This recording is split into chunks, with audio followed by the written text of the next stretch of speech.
Muy buenos días. Muchas gracias a todos y a todos por acompañarnos en esta mañana. A raíz estamos un poco pasados del 8 de marzo, pero esta actividad se enmarca en la conmemoración del Día de la Mujer.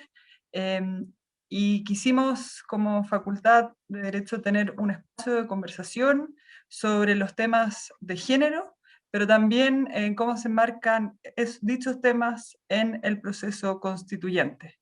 La invitación de esta mañana, por lo tanto, es a conversar sobre género y nueva constitución, y para ello la profesora Verónica Undurraga, quien algunos de ustedes conocerán, es profesora de Derecho Público de la Facultad de Derecho de la Universidad Adolfo Ibáñez, va a introducir esta conversación con una exposición. Lo hemos organizado de la siguiente manera: la profesora Verónica Undurraga va a hacer una exposición, y luego la idea es invitar al diálogo, al intercambio. Contamos además con la presencia de dos grandes profesoras. Una es Francisca Rengifo, ella es profesora de la Escuela de Gobierno de la Universidad Adolfo Ibáñez, historiadora también, y María Agnes Salá es profesora de Derecho Privado de la Universidad de Chile, de la Facultad de Derecho de la Universidad de Chile. Pero por supuesto, si alguien quiere participar, hacer preguntas, comentarios, vamos a tener ese espacio también en este seminario.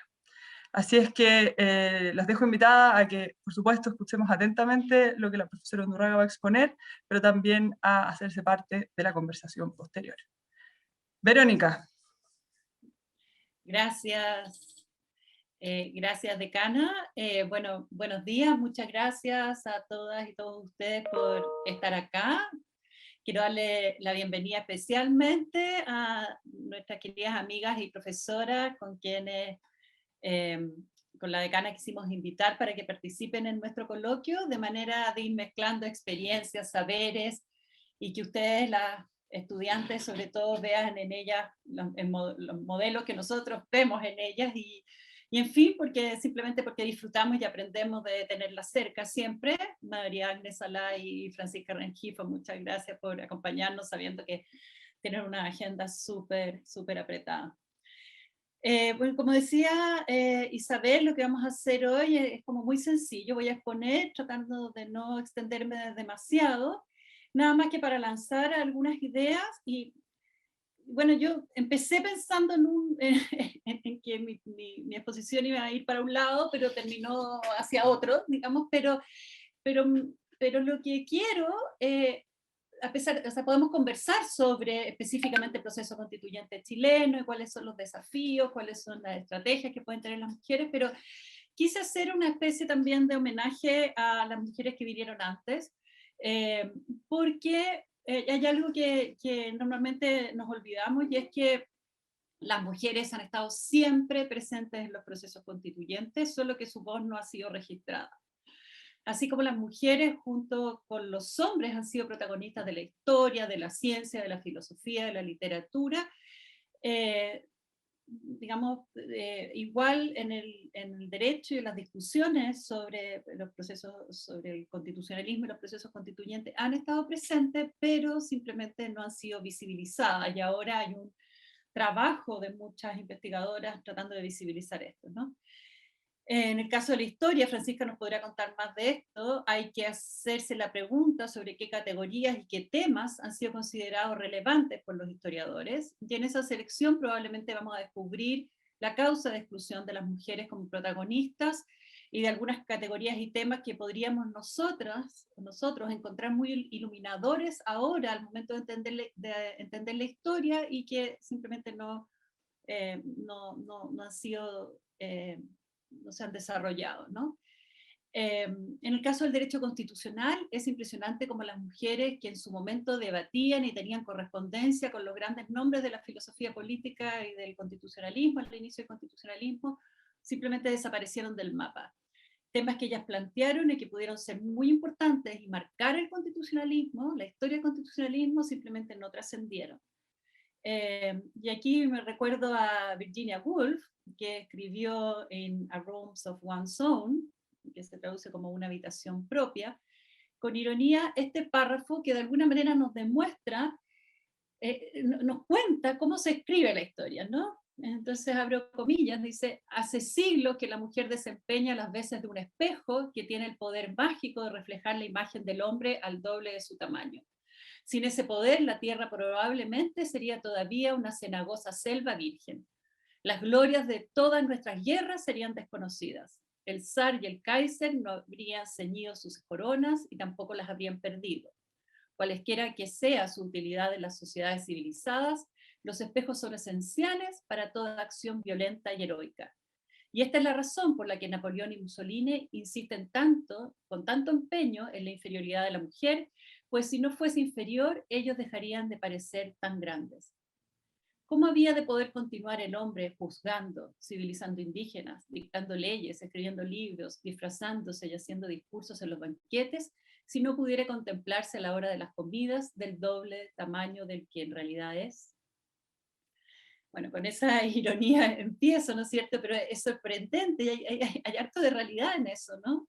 De cómo vemos como la historia ha enfatizado la parte de la guerra, de los signos del poder, ¿no es cierto? Y dejó afuera otras partes muy interesantes que nos podría explicar quizás mejor dónde estamos ahora, ¿no?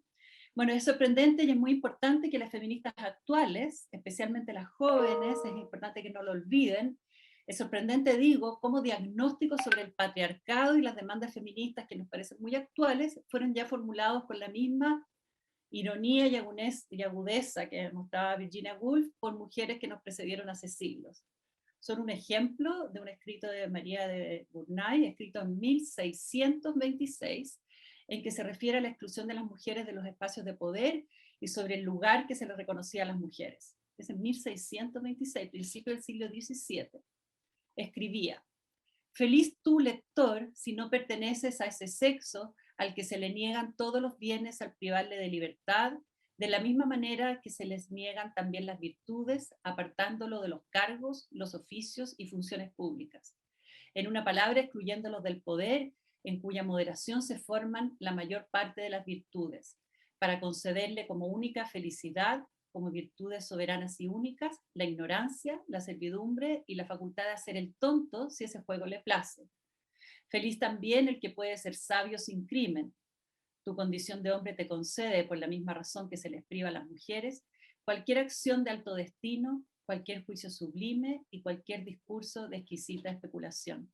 Se miren cómo la teoría, la teorización, el saber y el poder, en el fondo, ya en el principio del siglo XVII las mujeres tenían como muy clara el diagnóstico de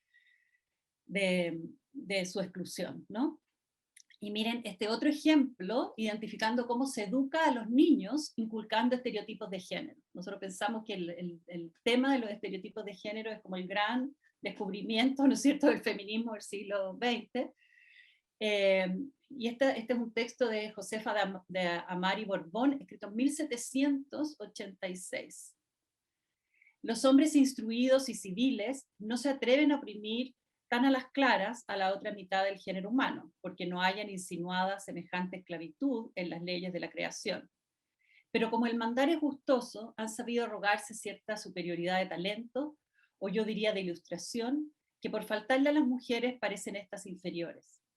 Saben ellas que no pueden aspirar a ningún empleo ni recompensa pública, que sus ideas no tienen más extensión que las paredes de una casa o de un convento. A las primeras se las enseña desde niñas, sino a leer y a escribir y a ciertas habilidades de manos. Se pone mucho cuidado en adornarlas, con lo cual llegan a adquirir un cierto hábito de pensar siempre en la compostura exterior. De talento, si se les habla como cosa por demás, de suerte que no sería mucho, que fueran perdiendo la idea de ser capaces de otra cosa. Al contrario, a los niños, desde luego se les aplica y se les hace aprender antes de que sepan lo que es el estudio ni ciencia.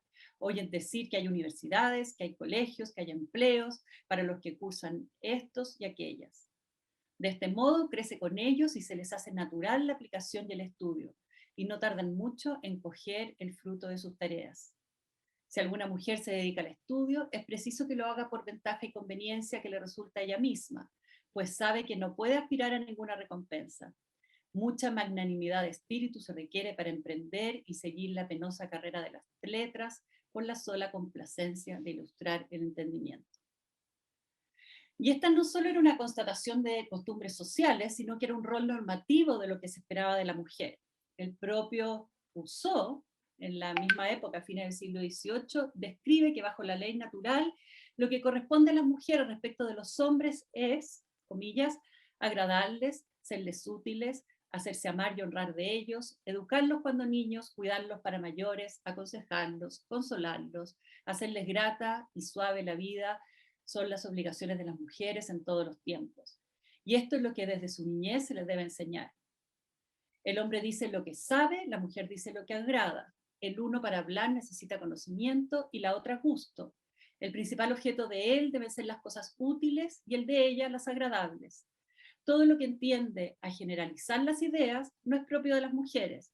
Sus estudios se deben referir a la práctica y les toca a ellas aplicar los principios hallados por el hombre y hacer las observaciones que le conducen a sentar principios. Es necesario que estudie el espíritu del hombre, no en general y en abstracto, sino el de los hombres de su entorno y a quienes está sujeta, sea por ley, sea por opinión.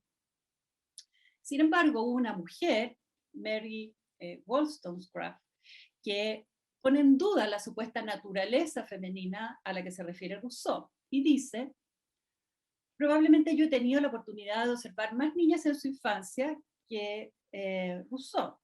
Puedo recordar mis propios sentimientos y he observado a mi alrededor con detenimiento. Sin embargo, lejos de coincidir con su opinión respecto de los primeros albores del carácter femenino, me aventuraré a afirmar que una niña a quien no se le ha apagado el espíritu por la inactividad o no se le ha teñido la inocencia con falsa vergüenza, siempre será traviesa y que no le atraerán la atención las muñecas, a menos que el encierro no le permita otra alternativa.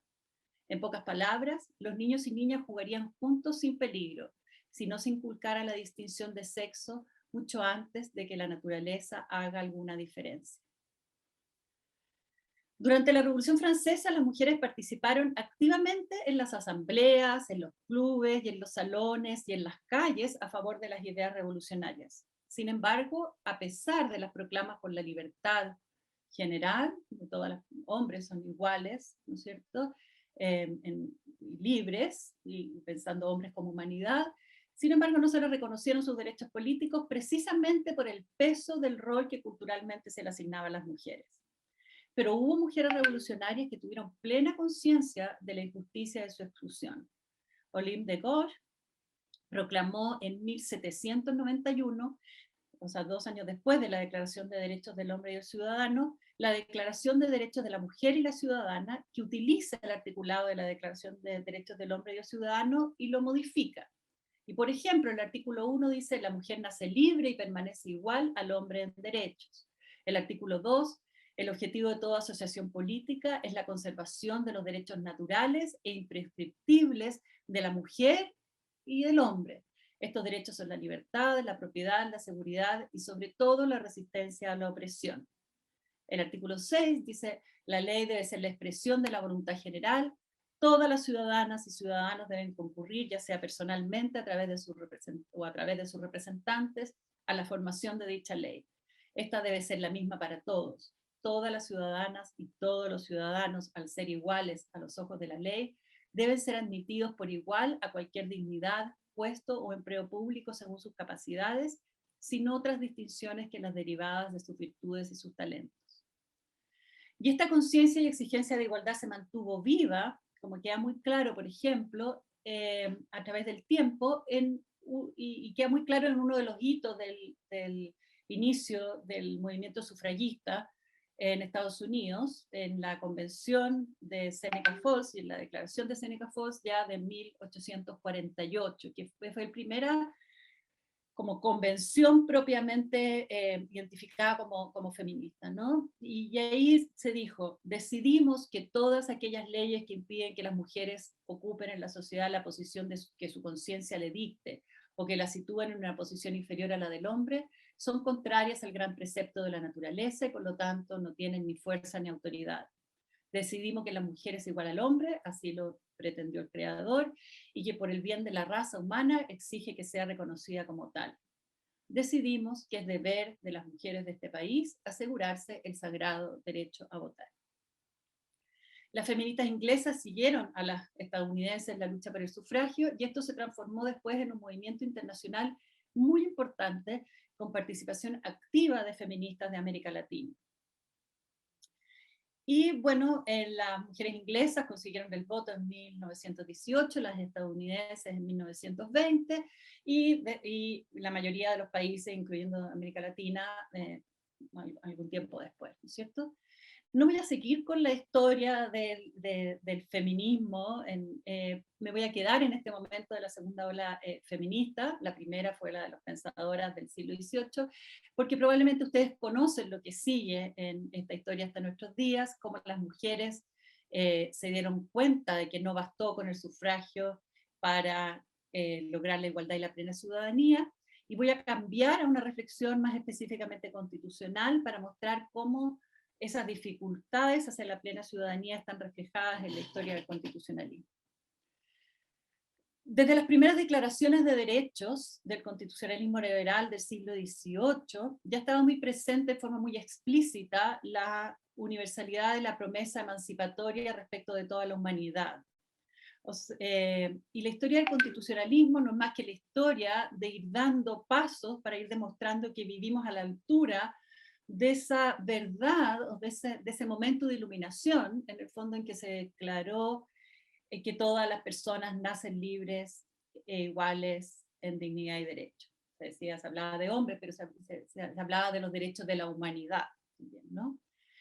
Respecto de las mujeres, esa promesa emancipatoria se ha enfrentado a una barrera que hasta hoy no se ha podido derribar completamente. Y es la misma barrera que desde el siglo XVI las mujeres identificaron, un orden de género que entiende que existen dos esferas separadas, la del mundo de lo público, compuesta por el Estado, el mercado, la política y donde se realiza el trabajo productivo, y el mundo de lo privado, que gira en torno a la familia marital, legitimada por el contrato del matrimonio. Es súper interesante el matrimonio visto también como un contrato sexual al lado del contrato social, ¿no? Porque supone, la idea del contrato supone que las mujeres y los hombres entran libremente a ese acuerdo, ¿no? Y por lo tanto, de alguna manera, refuerza la distinción entre lo público y lo privado, ¿no? Entonces, como yo digo, estas dos esferas separadas, el mundo de lo público y el mundo de lo privado, lo público, el Estado, el mercado, la política, donde se realiza el trabajo productivo, lo privado, que gira en torno a la familia marital, legitimada por el contrato del matrimonio, donde siguen rigiendo las lógicas de la naturaleza en la gestión de la dependencia, en cómo se maneja la dependencia humana, ¿no es cierto?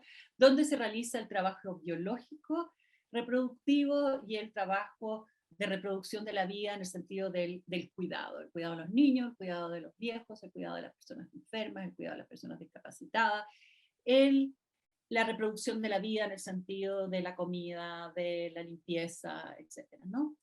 Y se corresponden respectivamente la esfera de lo público es una esfera de desarrollo masculino, donde se desarrolla el ser masculino, y la esfera de lo privado es la esfera donde se mueven, que corresponde a las mujeres, ¿no? El constitucionalismo piensa lo político, piensa lo público, por lo tanto hay toda una reflexión sobre el contrato social de lo público, y lo privado, en cambio, de alguna manera se hereda, ¿no? Se hereda lo que venía de antes. Entonces el constitucionalismo busca nuevas bases de legitimidad y orden del poder político, y la legitimidad de la continuación del orden privado, en cambio, se sustenta en esta supuesta voluntariedad del contrato sexual que implica el matrimonio. Esto ya se puede leer como una constitucionalización de un orden de género, en el que corresponde a los hombres el papel de ser ciudadanos. Las mujeres obtienen el derecho a sufragio en los años 20, digamos, en la primera década del siglo del siglo XX, y otros países mucho después, dijimos, y las mujeres después empiezan a ocupar la esfera pública, tanto en el mundo del trabajo remunerado como en el mundo de la política, pero es interesante pensar que los cambios relevantes, fíjense en esto, en los cambios relevantes en el derecho de familia, que serían realmente señales de una modificación o de empezar una modificación importante en ese orden de género, comienzan solo en la década de 1970 en Estados Unidos y en Europa, y en Chile recién a fines de los 80, ¿no? O sea, eh, antes la mujer era relativamente incapaz, debía obediencia al marido, el marido el jefe de la sociedad conyugal, etc. Y sabemos que todavía hay resabios muy concretos de eso en Chile que están vigentes. Entonces, las constituciones liberales y también las constituciones de posguerra, que incorporaron elementos más sociales, como las europeas, ¿no? Todas ellas, aunque tengan cláusulas explícitas de igualdad, se aprueban y conviven y se desarrolla la jurisprudencia y la doctrina constitucional durante la mayor parte de la historia del constitucionalismo con un orden de género que asume y naturaliza la subordinación en la esfera privada. En Chile es muy interesante la discusión que se dio cuando se estaba redactando la Constitución del 80, cuando se redactó la cláusula de igualdad y salió explícitamente la discusión de la comisión redactora la contradicción entre la declaración de igualdad que se estaba haciendo, absolutamente general y universal, y las normas civiles que establecían que la mujer era relativamente incapaz. Sin embargo, la discusión se zanjó fácilmente con el argumento de que la igualdad se aplicaba universalmente a hombres y mujeres en la esfera de lo público, pero que no operaba en la esfera de lo privado. Eso se dijo. Entonces hicieron las mujeres, o sea, estamos cumpliendo, nuestro derecho cumple con el mandato de igualdad porque las mujeres pueden votar, ser representantes, trabajar, etcétera, a pesar de que había límites en el trabajo, en el Código Civil. Pero en la esfera de lo privado es distinto. Ahí prima otra lógica. Eso se dijo explícitamente, está en las actas. Este es un ejemplo que es inusual por lo explícito solamente, pero que en realidad marca la tónica de cómo se resolvían estas contradicciones por los tribunales de los distintos países con argumentos más o menos elegantes, pero basados en esa misma lógica. Y es cosa de pensar en fallos, por ejemplo, de la Corte Suprema de Estados Unidos, que argumenta por qué las mujeres no pueden estudiar derecho, por qué las mujeres no pueden ser jurados, fallos argentinos porque las mujeres no pueden ser notarias, etcétera, etcétera. Bueno, en Chile también, ¿no? Y después, por supuesto, ha habido un avance en términos de lograr la igualdad de género en el constitucionalismo, y yo diría que en modelos constitucionales, si tomamos un modelo más estadounidense y un modelo más europeo de un estado más de bienestar, ¿no? En el constitucionalismo estadounidense, la forma de asegurar la igualdad de género a partir de fines de los años 60 del siglo XX ha sido una estricta aplicación de la igualdad formal, una jurisprudencia que prohíbe las legislaciones basadas en estereotipos de género, pero combinada con una concepción de que el ámbito de la familia es un ámbito privado y que el Estado no le corresponde intervenir y que las personas son libres para decidir los arreglos y los estilos de vida familiares. Entonces uno no se mete, el Estado no se tiene que meter, ni tampoco tener una acción positiva, digamos, afirmativa para cambiar ciertos tipos de desigualdades estructurales. Y eso ha implicado el desarrollo de una política de igualdad asimilacionista, es decir, las mujeres tienen los mismos derechos que los hombres en el ámbito de lo público, pero al Estado no le corresponde corregir desigualdades ni intervenir a nivel más estructural para acomodar las responsabilidades de cuidado.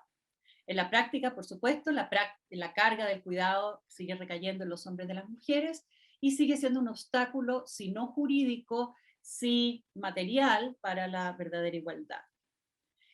En Europa, y estoy haciendo aquí una generalización muy burda, en el fondo, porque Europa es muy variada, ¿no? Pero la tendencia es distinta. Las constituciones posteriores a las guerras sí tienen un reconocimiento de la familia, por ejemplo, y en eso es distinta, son distintas porque el liberalismo le da un poder central al individuo, era el centro de la preocupación liberal, ¿no? En el origen del constitucionalismo. Pero el desarrollo del estado de bienestar europeo, que además coincide con la década de los 50 y los 60, en que hay un reforzamiento de la familia tradicional, unida a una política pronatalista, ¿no es cierto?, después de la guerra, y en el que, por lo que el constitucionalismo de la posguerra europea de alguna manera piensa el estado de bienestar, todavía pensando digamos, sin desarticular el orden de género, sino que más bien empieza a valorar, a ver el trabajo de cuidado que realiza la mujer en la familia y la importancia de la familia como un lugar, digamos, como beneficiaria de la seguridad social y como el lugar donde se realiza el cuidado, y por lo tanto es un lugar que merece protección. La maternidad se protege, ¿no? También. Y se trata, por lo tanto, al revés de lo que se hace en Estados Unidos, se trata de acomodar las necesidades específicas de las mujeres como madres para que puedan participar en lo público en condiciones de igualdad. Entonces es una política no de asimilación, sino que una política de acomodación. Y en ese sentido hay un avance, pero también hay un continuismo porque de alguna manera se refuerzan los dos roles de género diferenciados.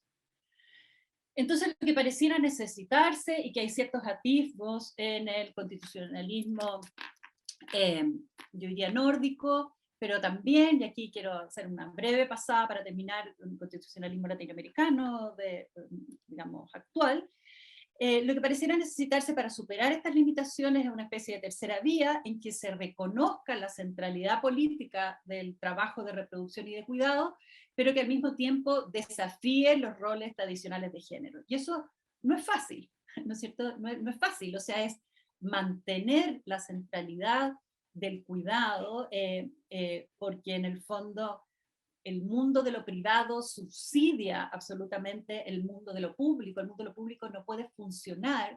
Esta idea de que esta concepción de persona que existe en el mundo de lo público, que es una persona autónoma, independiente, que desde su autonomía y su independencia, desde sus capacidades, puede opinar sobre la construcción del bien social de lo público. Esa es una persona que está partida en la mitad. Toda la parte de la dependencia que es propia de esa persona, que esa persona es niño, esa persona es viejo, esa persona ya se enferma, esa persona necesita dormir, esa persona necesita comer, ¿no es cierto? Esa persona se reproduce. Toda esa parte no se ve. Eso está se encarga en lo privado. Entonces, en realidad, necesitamos ahora un constitucionalismo que reconozca a la persona en términos integrales, ¿no? Por lo tanto, eso implica que para pensar en lo público hay que pensarlo en conjunto con lo privado. O sea, lo privado, lo personal es político, como dicen también, ¿no? Todo el tema del cuidado que sustenta la posibilidad de la vida en comunidad tiene que tener relevancia en el constitucionalismo, en la discusión constitucional, porque si no, simplemente tenemos gente oprimida trabajando en el lado de lo privado, sin poder desarrollarse, sin poder realmente ser sujeto de derecho y ciudadana, para que la otra mitad de la población sí lo pueda hacer, ¿no? Entonces, lo que necesitamos es esta vía en que haya una centralidad, o sea, en que el constitucionalismo vea y haga algo con respecto del trabajo de reproducción y cuidado, pero que al mismo tiempo eso no refuerce los roles tradicionales de género y la separación de las esferas. Y aquí el constitucionalismo latinoamericano en las últimas décadas ofrece innovaciones interesantes. No tenemos ni idea para dónde va a ir, no tenemos ni idea qué efectos va a tener esto, es demasiado pronto para decirlo, pero en términos simbólicos es muy interesante. Y por ejemplo, se establece en las constituciones el derecho a las mujeres a una vida libre de violencia. Fíjense que el tema de la violencia contra las mujeres en general, pero también de la violencia dentro de las familias, del poder que ejerce el hombre dentro de las familias, porque si bien digamos, en la esfera de las mujeres, la de la familia, pero el jefe de la familia es el hombre, ¿no? Y ahí hay un ejercicio del poder privado que el Estado ha dejado libre, ¿no?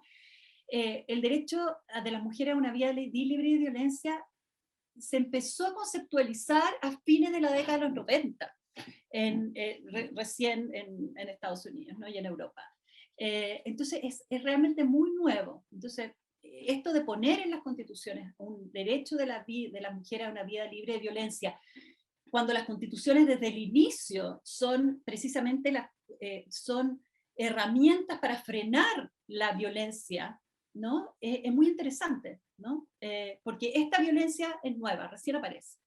Después hay una protección constitucional, o sea, después la protección constitucional de la maternidad que aparecía en la Constitución de Colombia, por ejemplo, en los años 90, está dando lugar ahora, en las constituciones de los 2000, a la protección constitucional de la parentalidad y a cláusulas explícitas sobre la necesidad de evitar los estereotipos en esta materia.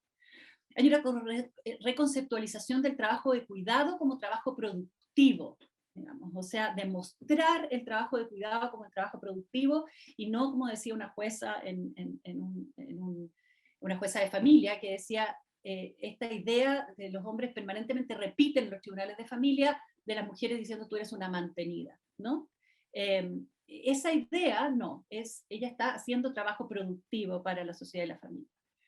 Hay una formulación del trabajo de cuidado como una obligación ciudadana. Y fíjense que en la Constitución de Ecuador, por ejemplo, establece que el Estado debe propender a que el sistema laboral se armonice con las necesidades de cuidado, que facilite servicios de cuidado infantil de otras personas con necesidades, digamos, cuando los trabajadores tienen esa necesidad de cuidar a otros, los trabajadores, no solo las mujeres, para que los trabajadores puedan trabajar, y además debe impulsar la responsabilidad conjunta de hombres y mujeres por el trabajo doméstico y las obligaciones familiares.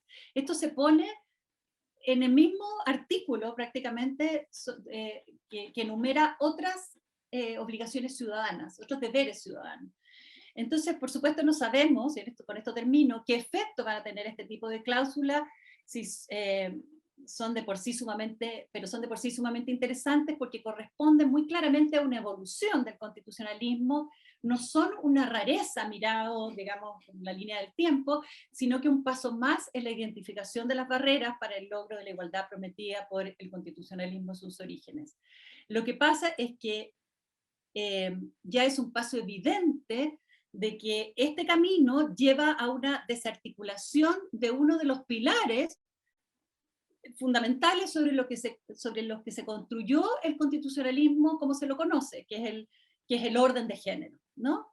Y esto muestra cómo el feminismo es una de las revoluciones políticas más profundas y más importantes en la historia de la humanidad, solo que no se le ha tomado el peso porque no es una revolución violenta y porque no hay un espejo al frente, ¿no? que muestre eso en el doble de su tamaño. Muchas gracias. Muchas gracias, Verónica. Yo creo que la exposición fue un muy buen resumen histórico, pero también de los dilemas y de los desafíos que enfrentamos ahora.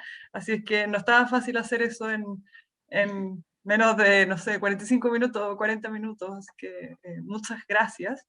Y como decíamos al principio, la idea ahora es abrir una conversación y creo que nos acompañe María Agnes y Francisca va a ser muy interesante porque Verónica tocó dos aspectos cruciales. Uno es la construcción del Estado, ¿no es cierto? Y el rol que tiene esa construcción política en los derechos de las mujeres y en la igualdad de género, y también el rol del derecho privado y del ámbito privado, que es justamente el área del derecho donde trabaja María Agnes. Así que quiero, como decía, abrirlo a la conversación. Si alguien tiene preguntas, las puede poner en el chat o puede, por supuesto, hacerlas también. Y quiero partir, Francisca y María Agnes, con ustedes, primero haciéndoles una pregunta. María Agnes, el derecho privado siempre se pensó como un espacio de autonomía, ¿no es cierto? De que es ahí donde, a diferencia del derecho público y con las reglas que rige, se pueden desarrollar los proyectos que cada uno quisiera llevar a cabo y por eso cada uno tiene múltiples proyectos de vida que pueden ser distintos y diferentes. ¿Cómo lo que explica Verónica, ¿no es cierto?, de estas cuestiones estructurales que al final determinan que las mujeres no pueden llevar a cabo sus proyectos de vida quizás con la libertad que lo pueden históricamente haber hecho los hombres, determina las reglas que también se encuentran en el derecho privado? Yo sé que tú has estudiado el tema de propiedad, por ejemplo, y el tema de género y propiedad, ese cruce. ¿Cómo ves tú esta discusión que plantea Verónica? Bueno, primero que todo, feliz de estar con ustedes compartiendo con estas extraordinarias mujeres, y lo digo de verdad, tienen el privilegio de tener grandes profesoras en su universidad, una gran decana ahora, y no pueden ustedes estar más orgullosos de eso, así que solo me produce felicidad y aliento a seguir adelante con estos temas. Bueno, es sumamente interesante haber escuchado a Verónica, porque mientras ella hablaba yo iba pensando cómo esta narración en el fondo también se reflejaba en el ámbito del derecho privado, esta narración de todos estos textos impulsando ciertos cambios en cierta época. Uno puede ver un símil en el ámbito del derecho privado, y un símil que se refleja en algunos trabajos que tienen origen ya después de la dictación del Código Civil. Uno encuentra tesis ya desarrolladas a finales del siglo XIX, hay tesis en 1898 ya que se refieren a la capacidad de la mujer casada, refiriéndose a la forma en que este código pone en el fondo todas estas barreras a las mujeres al establecer un único régimen de regulación de los bienes, la sociedad conyugal, al inhabilitarlas de realizar una serie de actividades, o de desarrollo en distintos ámbitos, como ser testigos en el testamento, o sea, una serie de reglas que en el fondo van menoscabando la situación de la mujer. Y no es tampoco casualidad, y acá haciendo la referencia histórica, que las primeras o de las primeras egresadas de la carrera de Derecho, tanto en Chile como en Concepción, se refirieran en sus trabajos a la capacidad de la mujer. Ahí estoy haciendo referencia a Matilde Brandón en el caso de la Universidad de Chile y a Clarisa Retamal en el caso de la Universidad de Concepción. Entonces vemos cómo prontamente estos trabajos y desarrollos académicos al alero de universidades van impulsando una serie de cambios que se van materializando progresivamente en el siglo XX. Tal como mencionó Verónica, en el caso de la mujer en el ámbito privado, con diversas reformas legales que fueron de a poco mejorando la situación de la mujer. Sin embargo, si uno quisiera hacer hoy día una evaluación, naturalmente no estamos en una posición o no estamos en una situación que pudiéramos decir, bueno, en realidad ya no hay trabajo por delante, muy por el contrario, hay un profundo trabajo por delante. ¿Por qué? Bueno, de partida, como efectivamente mencionaste, Isabel, en el ámbito del derecho privado se mira esta autonomía, esta libertad, y yo creo que muchos de estos temas no se explicitan, o solo se mira las reglas en lo evidente. Por ejemplo, claro, si existía esta disposición que impedía a las mujeres ser testigos en un testamento, uno dice, bueno, obviamente eso es contrario a la igualdad. Y bueno, se deroga esa norma. Pero hay una serie de otras normas que van finalmente construyendo un sistema que estructuralmente dificulta la posición de las mujeres, esta desigualdad que varios autores han denominado de carácter más bien estructural. Entonces vemos que en el ámbito del derecho privado hay normas de este tipo, algunas más explícitas, otras no tanto. Entonces acá lo relevante, creo yo, apunta a mirar un poco la realidad, los hechos, la realidad fáctica, y ver las disposiciones legales. Entonces, por ejemplo, del ámbito de la familia, naturalmente, hoy día, ¿en qué ámbito se está más al debe? En todo lo que dice relación con la sociedad conyugal.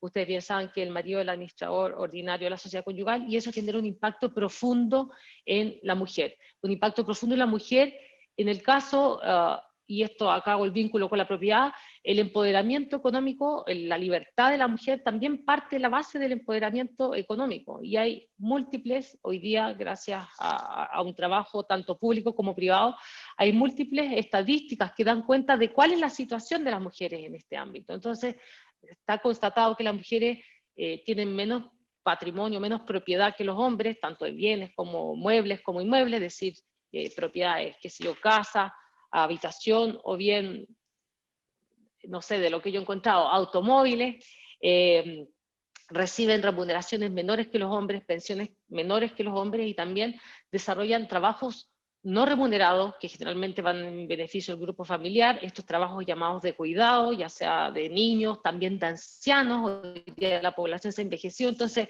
hay que ir visibilizando estas situaciones en que la mujer es la que se hace cargo, que hace que tenga una situación patrimonial desmejorada. Pensando también en la exposición brillante de Verónica, que hacía referencia al trabajo de Virginia Woolf, ella también tiene una cita sumamente interesante, dice: las mujeres son más pobres que los hombres, por esto o aquello. Es decir, siempre terminan quedando en una posición más desmejorada en relación con los hombres. Entonces, parte del análisis, en el fondo, del derecho privado también es ver este impacto. Entonces, definir de qué forma ciertos mecanismos propios del derecho privado, como podrían ser los modos de adquirir, etcétera, pueden eventualmente, ya sea compensar estas diferencias que existen por el régimen de bienes que las mujeres tienen, o por otras situaciones fácticas que las ponen en esta posición. Pensemos, por ejemplo, en las reglas de responsabilidad civil, cuando se establece una indemnización por un daño causado, y esto es un tema que ha trabajado mucho la profesora de la Universidad Austral, la María Paz Gatica, cuando se le indemniza, bueno, ¿qué ocurre con esta mujer que, comillas, para la sociedad no trabaja? ¿Por qué no trabaja? Porque realiza un trabajo de cuidado no remunerado formalmente. Pero ¿cuál es la indemnización que se le va a pagar? ¿Qué ocurre con esta mujer? Lo mismo, por ejemplo, en el caso del derecho sucesorio, también pensando en algunas de las referencias que hizo Verónica, con los temas de violencia. ¿Qué ocurre con la mujer que ha sufrido con la violencia? Que incluso puede fallecer con la violencia. Bueno, además de existir un juicio penal, después van a tener que declarar indigno de suceder a aquella persona que precisamente mató a esta mujer. O sea, hay una serie de trabas o poca fluidez en la conversación de estos temas que trascienda al ámbito del derecho privado. Así que yo creo que hay un trabajo también ahí conjunto, en el fondo, muy próspero, espero a futuro, de ir levantando todos estos aspectos que están presentes y que hacen o dan cuenta de que esta libertad o el ejercicio de esta libertad requiere de una serie de condiciones de base para que ella se ejerza, y que mientras no estén igualadas estas condiciones, ya sean materiales o a nivel jurídico, difícilmente puedan prosperar. Y ahí el rol del derecho privado, y varias profesoras están trabajando en eso, en la universidad ustedes también, en el ámbito del derecho privado, la Susana Espada ha comenzado a hacer un trabajo muy, muy prolífico en esta materia, es, yo creo que primero dar cuenta del impacto que producen estas diferencias estructurales y ir naturalmente proponiendo posibles reformas. Así que para que esta libertad del derecho privado sea real, sea una autonomía cierta que se puede ejercer de forma plena y de forma pacífica y realista. Quedamos con muchas tareas pendientes de esta conversación. Van creciendo quizás las áreas en las que uno le gustaría trabajar, investigar y proponer reformas también. Francisca, Verónica también, bueno, obviamente hizo un análisis histórico muy extenso en el tiempo, pero te quería preguntar a ti sobre todo por la construcción del Estado en Chile, ¿no es cierto? Desde el punto de vista político, ¿cómo quizás ves en los distintos momentos de la construcción de la República que estos aspectos han sido tratados y han influido en la discusión pública, y cómo lo ves ahora también? ¿Crees que ahí hay un mejor horizonte para la discusión en torno a estos temas, o ves que quizás lo que se ha observado en el pasado puede repetirse una vez más? Gracias, Isabel. Bueno, como bien mostró la Verónica, la ley es una guía para la acción humana. Por lo tanto, ¿no es cierto?, la historia del constitucionalismo y el constitucionalismo chileno muestran cómo cómo la barrera para la emancipación de la mujer ha sido, ¿no es cierto?, este orden de género. Ahora bien, la historia son procesos que no podemos entenderlo de manera ni progresiva ni lineal. Y eso es precisamente lo que nos revela la perspectiva histórica. que no hay un avance continuo y que por lo tanto nuestra preocupación del presente es identificar cuáles son esos intersticios legales, ¿no es cierto?, dentro de nuestro régimen jurídico, a través de los cuales persisten supuestos de que la mujer no es plenamente igual a los hombres. ¿En qué ámbitos del derecho hay zonas grises que siguen entendiéndose bajo la lógica de lo privado como la contracara de lo público, y no, ¿no es cierto?, como un fenómeno poroso y entrelazado.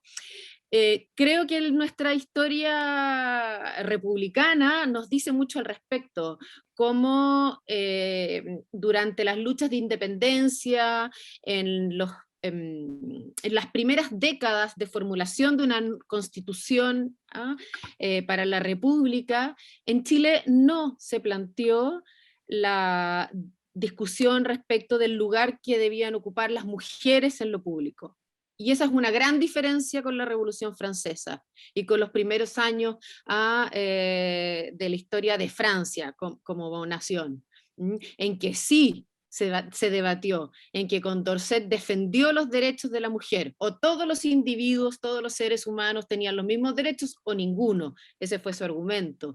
Hay mujeres líderes de la revolución y luego de hoy en día podemos decir de la democracia moderna, ¿no es cierto?, como Olympia de Gouges, que situaron a la mujer en lo público.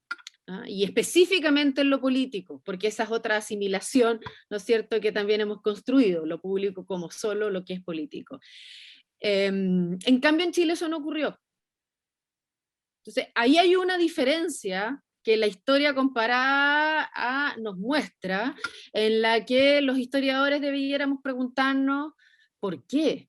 ¿Qué tiene de específico, ¿no es cierto?, Chile a diferencia de otras trayectorias constitucionales como la francesa? Para nuestros constitucionalistas era evidente que la mujer ocupaba el espacio de la familia, tanto así que se refirieron a la familia como la pequeña república. Entonces, y en ambas repúblicas, la grande, ¿no es cierto?, como la pequeña de la familia, gobernaban los hombres. ¿Y cuál era la institución que ubicaba a las mujeres en esa pequeña república? El matrimonio. Y eso es una gran diferencia con respecto, y eso es lo interesante de la perspectiva histórica, porque es una gran diferencia con respecto al orden jurídico indiano, en que si bien la mujer, porque si bien por el matrimonio, ¿no es cierto?, las mujeres también contraía una serie de obligaciones respecto del marido y la familia, la mujer estaba en una situación respecto de la disposición de sus bienes, por ejemplo, muchísimo más mejor, diríamos hoy día, ¿no es cierto?, pero con muchísimo más poder efectivo que lo que el Código Civil de Andrés Bello, ¿no es cierto?, reforma, reorganiza, ¿no es cierto?, a mediados del siglo XIX. Entonces, eso nos muestra, por ejemplo, que la historia, ¿no es cierto?, de la emancipación de la mujer no ha sido lineal. Hay, si ustedes quieren mirar como los claroscuros de este proceso. También nos muestra la ley de matrimonio civil recién promulgada en 1884, que no necesariamente hay una progresividad en las relaciones entre los cónyuges. La ley a partir de la cual se regía el matrimonio y la gran mayoría de las materias de familia con anterioridad al Código Civil y en concreto de matrimonio hasta 1884 era el derecho canónico. Y respecto del derecho canónico lo que importa son las almas, no los individuos. Por lo tanto, y las almas son iguales. Y por esas razones las mujeres podían demandar divorcio por exactamente las mismas causales que los hombres, y no había una diferencia entre el derecho civil de separarse del marido, y el derecho penal que solo castigaba el adulterio femenino. Entonces, pensemos también que nuestro derecho republicano ha introducido importantes reformas hasta el día de hoy, que han mejorado la posición de las mujeres dentro del ámbito de la familia, y en esa medida ha ido de la mano, ¿no es cierto?, de los movimientos de las feministas chilenas y los movimientos de mujeres por la igualdad de los derechos políticos y luego por los derechos sociales. Sin embargo, también ha introducido diferencia intolerable. Y una de aquellas que hoy día ha cobrado especial importancia, como señalaba María Añé, tiene que ver con esta concepción de la familia como un espacio en el cual no interviene el Estado. Y cada una de nuestras constituciones ha conservado un estatuto de inviolabilidad del hogar que nos hace preguntarnos, bueno, ¿y cómo se protegen los derechos fundamentales de la mujer si está ubicada en un espacio que es inviolable y en el cual las prerrogativas son no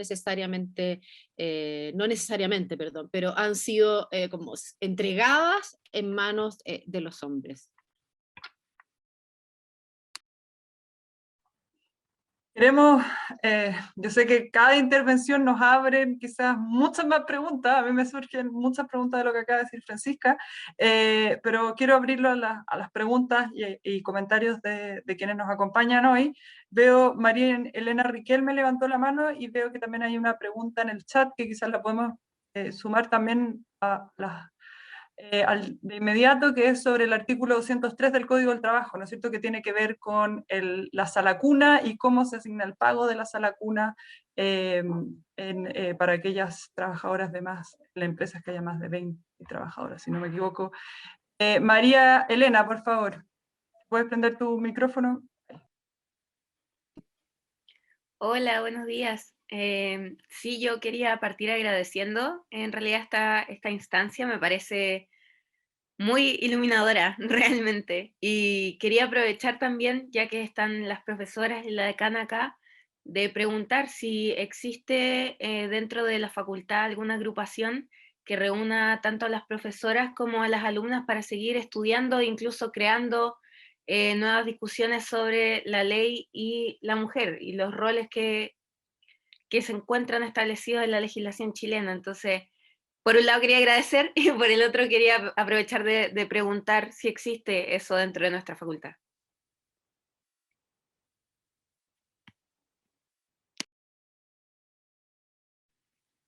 Si quieren juntamos preguntas, no sé si hay alguien más que quiera. Si no, Verónica, si quieres... Bueno, respecto de la pregunta de la sala cuna, bueno, precisamente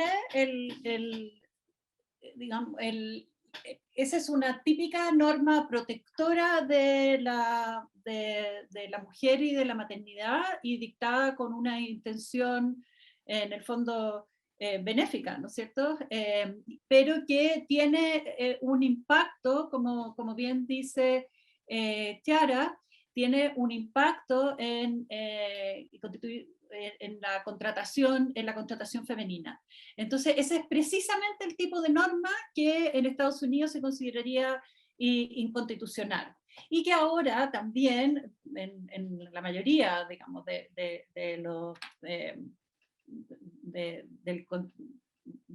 las jurisdicciones constitucionales un poquito más avanzadas, se consideraría inconstitucional también porque refuerza estereotipos de género, y por lo tanto una norma de verdad que reconozca la igualdad sería una norma que reconozca también la centralidad del cuidado y la porosidad, como dice, me encantó la palabra que me dice Francisca, entre lo público y lo privado. Sería una norma en que no estuviera digamos, en que las salacunas fueran para trabajadoras y trabajadores igual, ¿no es cierto? Que es un proyecto que está, que lleva años en el fondo proponiéndose y que todavía no sale. Pero efectivamente esa es una manera en la que se trata, digamos, es un ejemplo de una política de acomodación para que las mujeres puedan trabajar, ¿no es cierto?, en el mundo remunerado, pero que refuerza estereotipos de género, ¿no? Entonces, entonces falta el siguiente paso. Y la pregunta de María Elena, bueno, yo creo que tenemos el gran desafío y ahora tenemos la gran oportunidad teniendo una decana que es sensible a estos temas, en el fondo, de poder desarrollar más investigación sobre esto y que ustedes se incorporen a esta investigación. De hecho, uno de mis propósitos este año es formular un proyecto de investigación sobre constitucionalismo y género, y que ayer yo estaba hablando con una constitucionalista experta en constitucionalismo comparado, y se lo planteé, y ella me dijo, mira, sería o sea, si tú empiezas a trabajar ahora un análisis del proceso constituyente chileno desde una mirada de género, va a ser el primer trabajo de ese tipo que hay, porque lo que hay hasta ahora es como recuentos sobre qué es lo que ha pasado en los procesos constituyentes que se escriben después de que ya han pasado. No hay ninguno que empiece a analizarlo y que lo vaya siguiendo desde el principio. Entonces eso yo considero que es por lo menos desde mi lado, es un proyecto que a mí me parece fascinante, que espero hacerlo lo más colectivo y amplio posible, con distintas, digamos, en un trabajo interdisciplinario para ir captando distintas dimensiones. Pero bueno, como decía María Agnes, Susana Espada también está trabajando en temas sucesorios con una perspectiva de género, y podemos hacer mucho más en el fondo. Y no tienen por qué ser solo profesoras mujeres, pero ciertamente hay un campo muy, muy amplio en el que podemos trabajar, incorporar a las y los estudiantes como asistentes de investigación. Hay una pregunta, yo sé que tienen que irse a clases, estamos justo en el horario de cambio de curso o de módulo, así es que solamente para aprovechar que hay una pregunta en el chat que pregunta sobre el impacto que podría tener una cláusula de paridad en la nueva constitución, ¿no es cierto?, respecto a la toma de decisiones en nuestra sociedad, la superación de las brechas, y quizás eso es algo que no alcanzamos a tocar en extenso, que es, estamos en una elección que va a ser paritaria, y que va a tener una convención paritaria, ¿no es cierto?, y la pregunta es justamente qué impacto va a tener ese resultado paritario con las reglas que se fijaron después en la discusión de la convención, y quizás, bueno, esto no lo sabemos todavía, pero quizás en el texto final. No sé, Verónica, si quieres contestar eso, y después María Agnes y Francisca si quieren agregar algo antes de cerrar. Bueno, sí, esta es la primera constitución, digamos, convención paritaria que va a haber en el mundo del constitucionalismo, y esa es una de las características que tiene este proceso y que tiene a todo el mundo del constitucionalismo global mirando lo que está pasando, aparte de otras razones por las cuales somos este proceso de especial interés para el constitucionalismo global. Bueno, es muy interesante porque no solo, o sea, hay estudios que muestran que cuando hay un número importante de mujeres, va a ser 30%, pero ahora va a ser paritario, normalmente cambian la selección de los temas que se consideran importantes. Ahora, la sola presencia de mujeres no asegura siempre que haya un resultado, una constitución feminista, pero probablemente por el nivel de discusión y por la alerta feminista que hay en nuestra sociedad, como se está discutiendo ahora, probablemente sí va a haber un impacto en términos del contenido. Pero además, fíjense que ya salió una propuesta de reglamento con perspectiva de género. O sea, ya se está empezando a trabajar ¿y eso qué significa? Significa que, por ejemplo, las comisiones sean presididas también por mujeres, significa que las mujeres se distribuyan bien en los distintos temas y que no se queden solo en algunos, significa que los horarios en que funcione la convención sean horarios en que las mujeres puedan participar activamente, etc. O sea, ya hay un ambiente y también hay mucha propuesta de convencionales constituyentes sobre también impulsar la paridad en el legislativo, en los otros órganos de conformación colectiva. Entonces, esto es un proceso y es un proceso de reflexión que yo creo que va a ser muy fructífero. O sea, el que haya una convención paritaria ahora cambió los ejes de la discusión y eso abre una manera de mirar otros temas que también va a ser novedosa y probablemente va a ser fructífera en términos de igualdad de las mujeres. ¿Puedo agregar, Isabel? Por favor. Siguiendo lo que dice Verónica, creo que el género es también un marco comprensivo del mundo, por lo tanto, no es un orden y es también unas experiencias de mujeres, y por lo tanto las convencionalistas tienen el rol, bueno, no solo, lo que es muy importante, pero no únicamente en relación a sus propios temas de interés, sino en el mantenimiento de una esfera pública, en el mantenimiento de una esfera pública basada en una ética del respeto, de enriquecerla y de esa manera profundizar la democracia y hacernos pensar en los significados, en los sentidos de la ciudadanía hoy día. María Agnes, no sé si quieres agregar algo al final. No, uniendo un poco las preguntas que se hicieron en el fondo, pensando en el rol del derecho en los cambios sociales.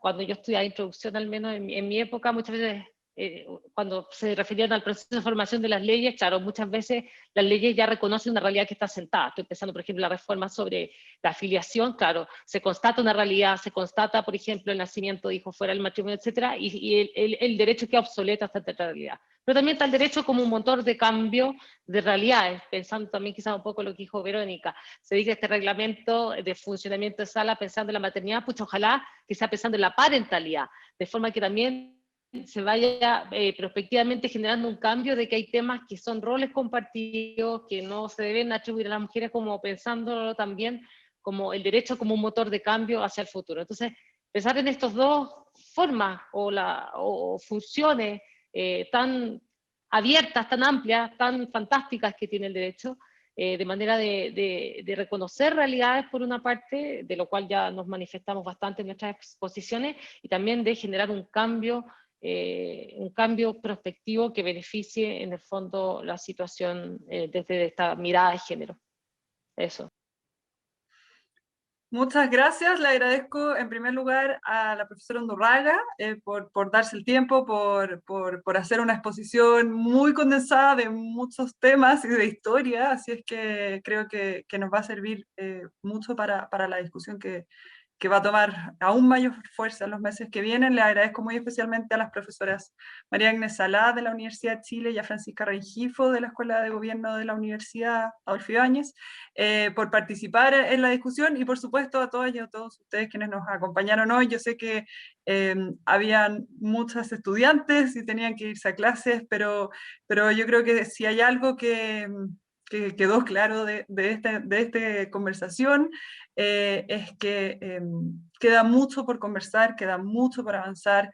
Los temas no solamente se circunscriben al debate constituyente, existen múltiples desafíos en el derecho privado, y también en cómo abordamos las discusiones actuales a la luz de lo que ha pasado en otros países, pero también en la propia construcción de nuestra república. Así es que vamos a tener más instancias como esta. Es un tema que como facultad, por supuesto, queremos impulsar y participar del debate, y así es que tendrán novedades, esperamos prontamente, pero nos alegramos mucho de que poder tener esta conversación hoy. Así es que muchas gracias y que tengan muy buenos días. Gracias. Gracias, muchas gracias Jessica. por la invitación.